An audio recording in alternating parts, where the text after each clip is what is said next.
senhores telespectadores da TV Otimista, senhoras e senhores internautas do blog do Edson Silva. Estamos começando agora o nosso programa dizendo que ontem nós comentamos aqui uma matéria que havíamos publicado no nosso blog, no blog do Edson Silva, no domingo à noite, falando da posse do Ciro Gomes como presidente nacional do PDT. De fato, ele é o primeiro vice-presidente. Mas como o presidente Carlos Lupe está licenciado para ocupar o Ministério da Previdência no governo Lula, quem estava exercendo a presidência do PDT nacional era o deputado federal André Figueiredo, que é o segundo vice-presidente. E por que estava ocupando André e não Ciro? Porque na época do pedido de licença de Carlos Lupe, Ciro estava em temporada de estudos em Boston. De volta ao Brasil e à Fortaleza, ele então automaticamente assume a presidência do partido, por ser, repito, o primeiro vice-presidente.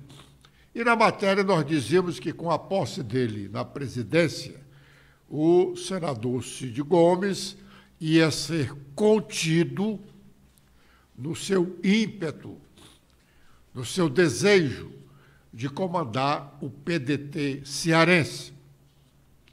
Trabalho que ele estava fazendo para, e ainda está, para destituir o presidente estadual, deputado André Figueiredo. Repetindo, para não gerar dúvida no entendimento do nosso telespectador e ouvinte.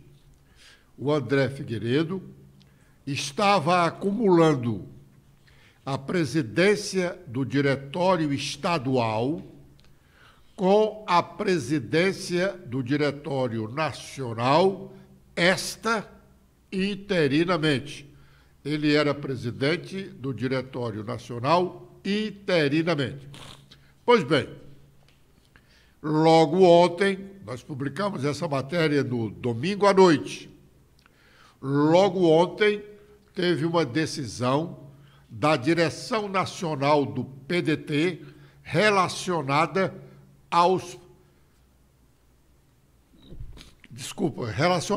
movimentos de insurgências aqui no Ceará. E decidiu a direção do PDT avocar para si todos os problemas que estavam e estão criados aqui no Diretório Estadual do PDT. Hoje, logo na abertura da sessão ordinária da Assembleia Legislativa, o deputado estadual Guilherme Landim, um dos que estiveram ontem participando da reunião da direção nacional do PDT, Guilherme Landim ocupou a tribuna da Assembleia, foi o primeiro orador do dia, primeiro para contestar, lamentavelmente, informações inverídicas dadas por alguns veículos de que a direção nacional do PDT teria decretado uma intervenção no diretório estadual. Na verdade, não poderia decretar intervenção porque não há nenhum fato que justifique o afastamento da atual direção estadual do PDT. A intervenção é quando acontece um fato pesado, forte, desagradável para o partido, que aí o Comando Nacional intervém e afasta a direção. Não era o caso. Portanto, as notícias de intervenção, todas elas eram inverídicas. E eu digo, lamento o discurso do deputado Guilherme Landim, porque a maioria, os profissionais de comunicação, temos a obrigação, principalmente pelo respeito ao leitor, ouvinte, telespectador, e também por uma questão ética de publicarmos apenas as notícias verdadeiras. Portanto, sempre temos que apurar a informação vinda de onde vier. Mas vamos ouvir o que disse o deputado Guilherme Landim. Nós estivemos lá em Brasília, no Diretório Nacional do partido, e participamos como ouvintes de uma reunião extraordinária que foi convocada. E lá, depois da exposição do senador Cid, do nosso candidato a presidente Ciro Gomes, em quem eu votei, e de mais algumas pessoas, foi deliberado não o que o deputado André Figueiredo disse na imprensa, que ele disse que foi feita uma intervenção no partido. Não foi isso.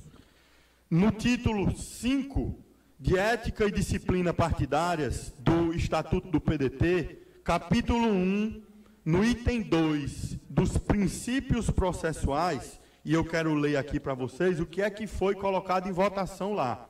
O artigo 67 diz: as executivas nacional e regionais são competentes para instaurar ou avocar-se processos relacionados à falta de ética ou disciplinar, de competência de instâncias inferiores. Então, avocar processos. Não existe nenhum processo, deputado Renato Rosendo, nenhum processo aberto no estado do Ceará. Como é que você avoca um processo que não existe? E aí vou mais além, parágrafo único. A decisão de avocação deverá estar motivada em fatos relevantes de repercussão política decorrente do objeto de apuração, em desídia de apuração por parte da instância sobre a qual se apura o cometimento de infração.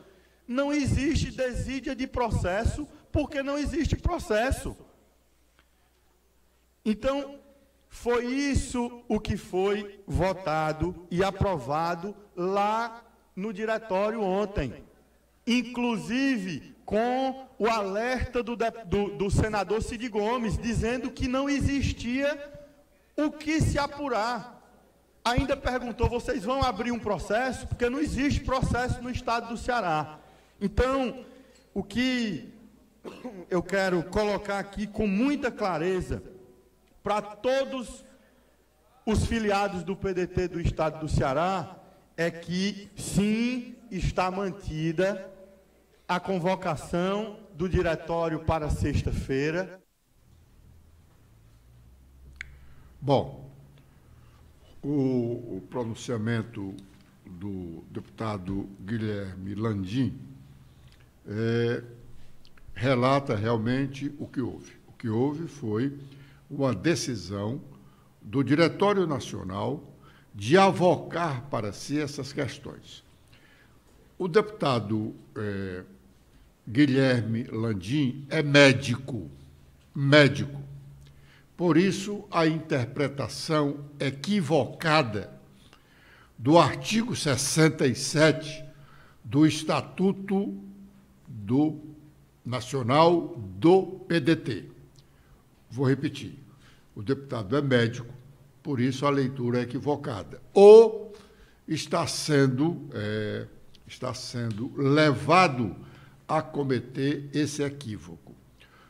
Ele leu na íntegra o artigo 67 do Estatuto, que diz realmente: as executivas nacional e as regionais são competentes.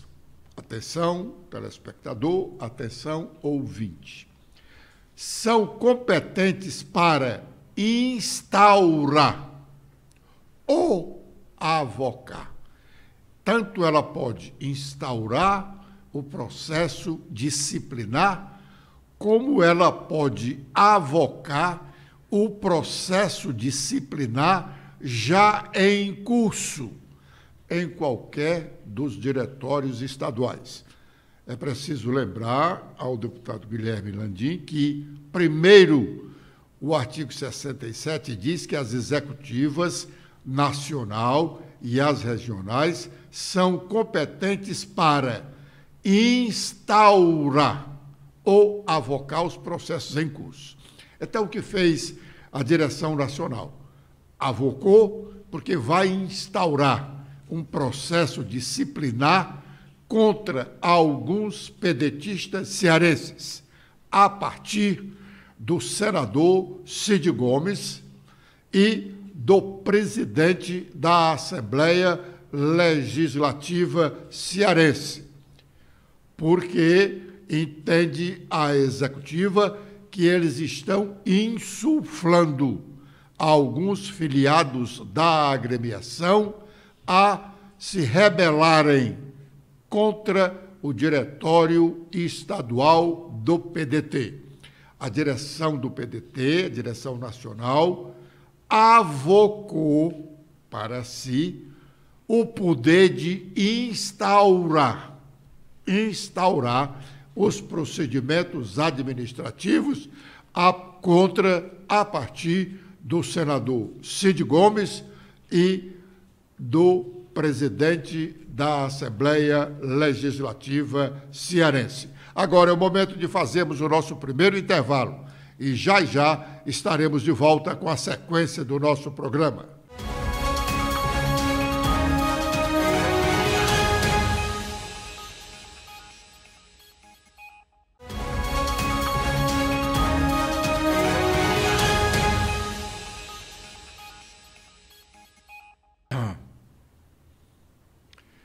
Para o presidente do Congresso Nacional, Rodrigo Pacheco, o Senado está preparado para votar a reforma tributária.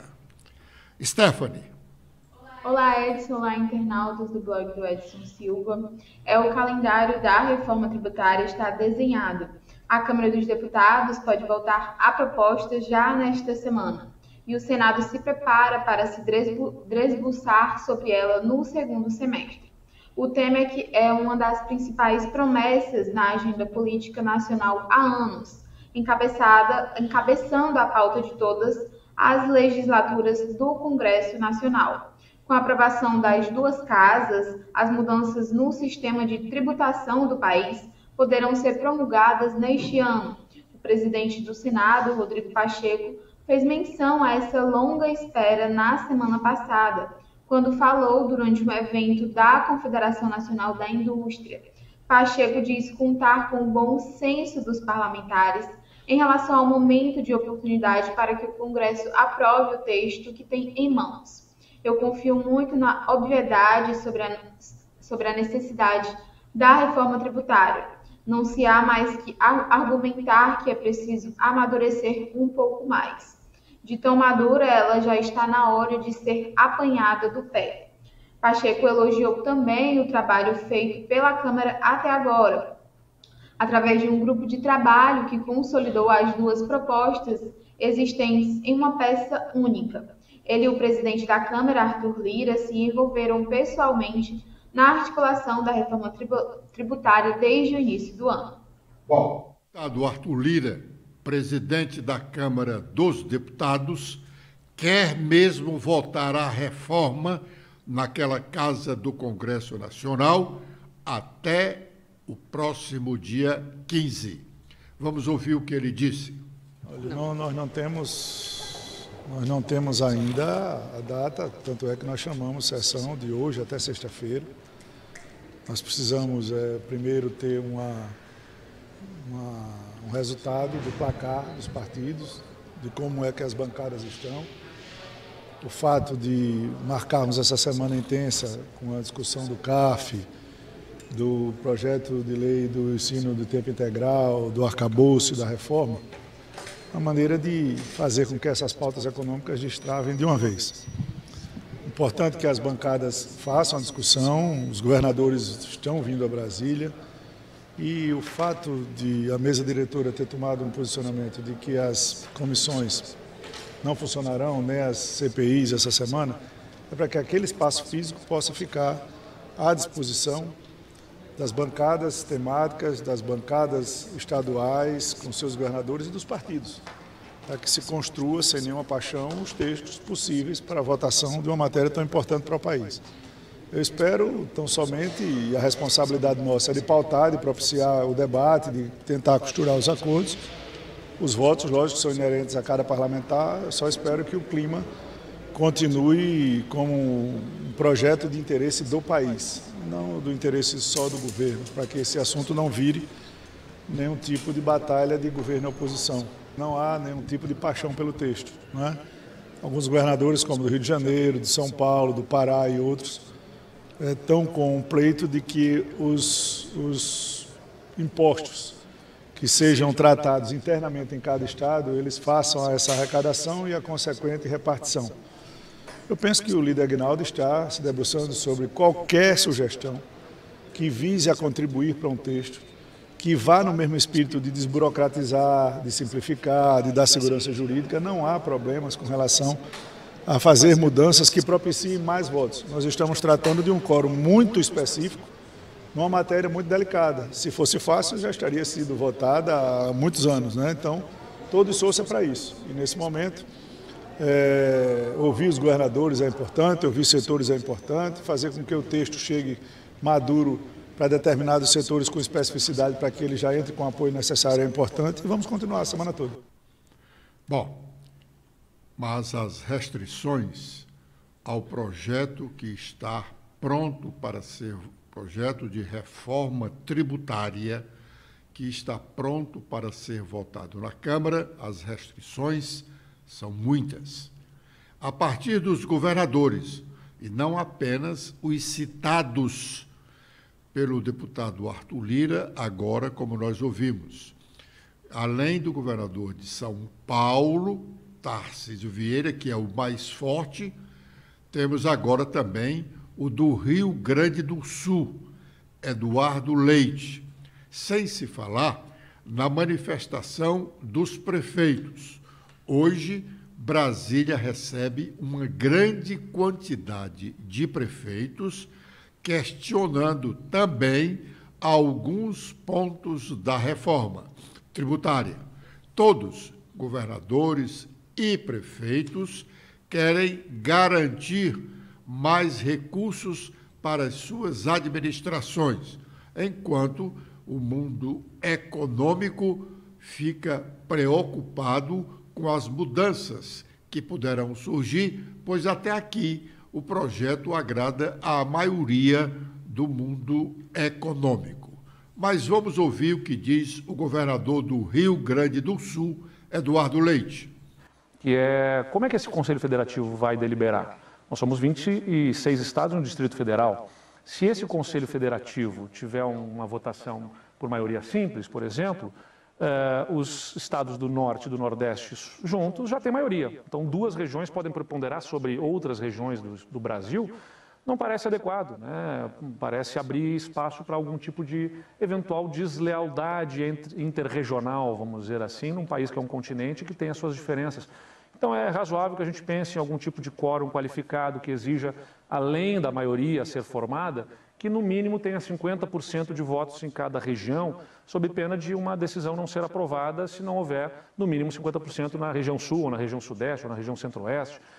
São esses pontos dessa governança que ainda vão precisar ser um pouquinho melhor debatidos para a gente poder ter tranquilidade que vamos para um sistema que não vai, de alguma forma, permitir que haja avanço da União na base de arrecadação dos estados e nem de uma região sobre as outras.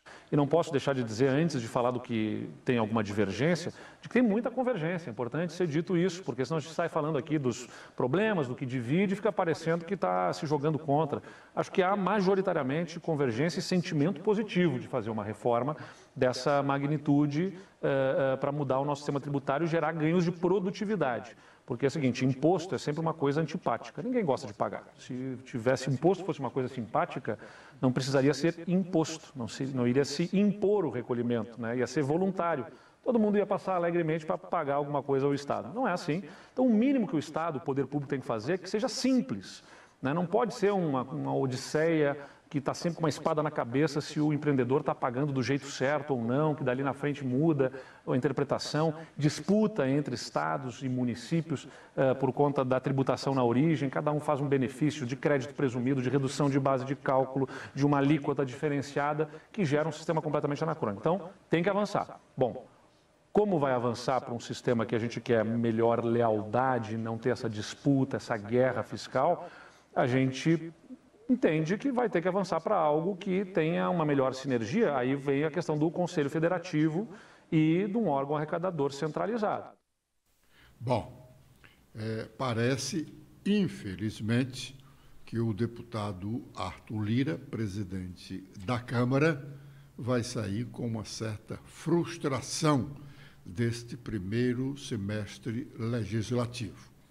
Não será fácil votar essa matéria com todas as dificuldades que estão surgindo agora, porque até bem pouco era aplauso geral, mas agora cada um expõe o seu interesse e isso faz com que os deputados possam pensar duas vezes em votar favorável a essa proposição que está pronta para ser votada na Câmara e depois encaminhada ao Senado da República. Vamos fazer mais um intervalo e já estaremos de volta com a última parte do nosso programa.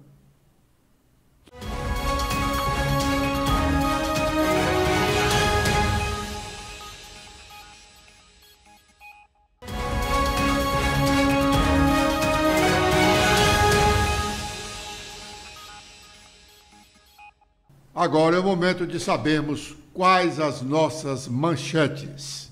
Letícia. Olá, Edson. Olá a todos que acompanham o nosso programa nesta terça-feira, com as atualizações feitas no nosso blog. Temos que, em live, o presidente Lula promete fazer uma política do ganha-ganha em aliança entre a União Europeia e o Mercosul. O presidente da República afirmou nesta terça-feira que as exigências europeias são inaceitáveis. Também temos que o ministro do STF, Gilmar Mendes, valida a adoção de jornada trabalhista de 12 por 36 horas por meio de um acordo individual. A Confederação Nacional dos Trabalhadores na Saúde contestou a regra por meio dessa ação direta de inconstitucionalidade. Segundo a entidade, o dispositivo da reforma violou o inciso do artigo 7º da Constituição, que não menciona a possibilidade desse acordo individual. O Senado Federal cria comissão de juristas para atualizar o Código Civil. Luiz Felipe Salomão vai presidir este colegiado.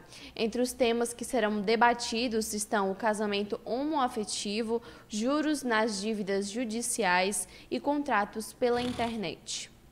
Arthur Lira comenta que o esforço concentrado é para destravar a pauta econômica.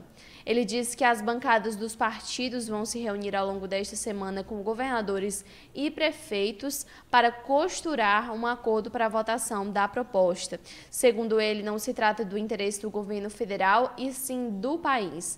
As análises na sessão do plenário da Câmara de hoje, dia 4, está marcada para iniciar às 13h55. E o senador cearense Eduardo Girão defende fim de indicações políticas para tribunais superiores. Ele entende que o TSE agiu como um tribunal político ao cassar os mandatos do ex-deputado e ex-procurador Delton Dallagnol e do ex-deputado estadual delegado Francisquini e ao tornar o ex-presidente Jair Bolsonaro inelegível. Com os destaques nacionais iniciando pelo Estadão, em principal manchete é sobre o patrimônio de Arthur Lira, que cresceu de R$ 1,7 milhão para 5,9 milhões, 247% de uma eleição para outra. Entre 2018 e até ano passado, 2022, o presidente da Câmara adquiriu uma casa milionária em Alagoas e comprou terras e fez aplicações bancárias. Com os destaques do Globo, temos que silêncio de figuras como Sérgio Moro e Castro, após condenação, expõe racha no entorno de Jair Bolsonaro. Ex-juiz da Lava Jato chegou a ser cobrado publicamente por um dos filhos do ex-presidente. E com a última da Folha de São Paulo, temos que evangélicos aliados de Bolsonaro citam chapa entre Tarcísio de Freitas e a ex-primeira-dama Michele Bolsonaro para a eleição de 2026. Bom, esse argumento do senador cearense Eduardo Girão, de que as indicações para as cortes superiores de justiça não deveriam ser feitas politicamente, é um argumento pueril. Não tem nada a ver. A competência, o trabalho, a determinação do indicado depende da qualidade moral dele. Não é o fato de um presidente ou um governador de estado. O governador indica uma parte do 5º constitucional para os tribunais de justiça dos estados. Não é o fato de um governador indicar o nome para ser desembargador, que esse desembargador venha a ser dele, vai julgar de acordo com a sua conveniência. Ele vai julgar, o desembargador julgará como ministro de acordo com a consciência dele, enquanto homem, enquanto cidadão. Agora, se ele não tiver uma moral, não tiver um comportamento ético, aí não interessa como ele chegou lá, tanto faz ser por indicação política como por concurso público, que não dignifica, não diz se o homem é bom ou ruim. Com esta observação, nós estamos encerrando o nosso programa de hoje, agradecendo a honrosa audiência, prometendo estar de volta amanhã às 11h45 com a proteção de Deus. Letícia. Eu também faço meus agradecimentos a todos que acompanharam o nosso programa de hoje. Espero revê-los amanhã. Até lá!